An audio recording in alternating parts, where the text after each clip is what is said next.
तुम्ही पाहत आहात MCN न्यूज मराठी।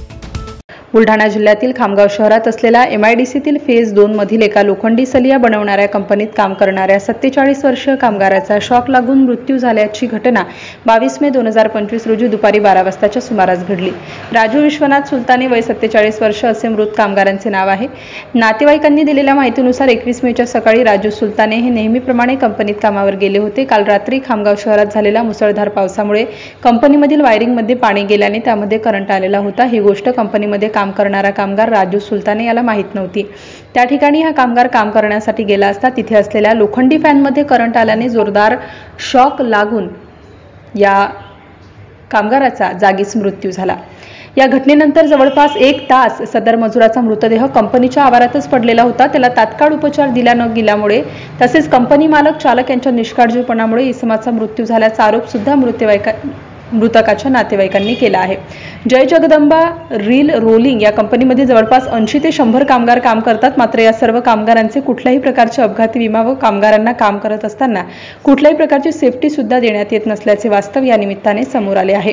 महाराष्ट्र राज्याचे कामगार मंत्री तथा खामगावचे आमदार ॲडव्होकेट आकाश फुंडकर यांनी या प्रकरणाकडे तात्काळ गांभीर्याने लक्ष देऊन कंपनीवर कारवाई करण्याची मागणी मृतकाच्या नातेवाईकांनी केली आहे। MCN न्यूज मराठीकरिता रवींद्र शिरस्कार सह शेख अजीज मोहम्मद खामगाव। माझे नाव तुषार राजू सुलताने। माझे वडिलाची आपल्या कामाला निघले होते माझे वडील। त्या कंपनीत पाणीच्याने उद्या पाणी जे पडलं त्याच्याने त्यांना काही कंपनीत करंट वगैरे पडला असेल तर माझे पप्पा ते पंखा चालू करायला गेले तिथे कंपनीत। त्यांना त्या कंपनीत करंट लागला आणि त्याच्यानंतर अजून आपले काय म्हणतात ते कोणत्या काही आणलं होतं त्यांना दवाखान्यात वगैरे। तिथं गेले एक दीड तास त्यांनी लेट नेला त्यांना। मग मला वापस त्यांनी फोन लावला। मग मी घरून गेलो। मग तिथं पण त्यांनी सांगितलं नाही मला आणि पोलिसांनी लवकरात लवकर हे कार्यवाही त्यांच्या हातात घ्यावी। काय मागणी आहे तुमची आता? माझी मागणी फक्त एवढीच आहे की पप्पाला लवकरात लवकर पोलिसांनी कारवाई करावी, नाही तर मी तिथपर्यंत बॉडी हलवणार नाही।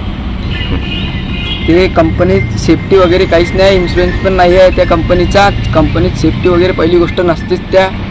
आणि पोलिसांना फक्त माझी एवढीच विनंती आहे की त्यांनी लवकरात लवकर ती कारवाई करावी कामगार मंत्री। आणि नाही तर मग बॉडी वगैरे काही उचलणार नाही आणि तदलोक कारवाई पोलीसवाले करतील नाही। आणि त्या कंपनीवर सर्वात पहिले कारवाई करावी। सेफ्टी नाही आहे त्या कंपनीत।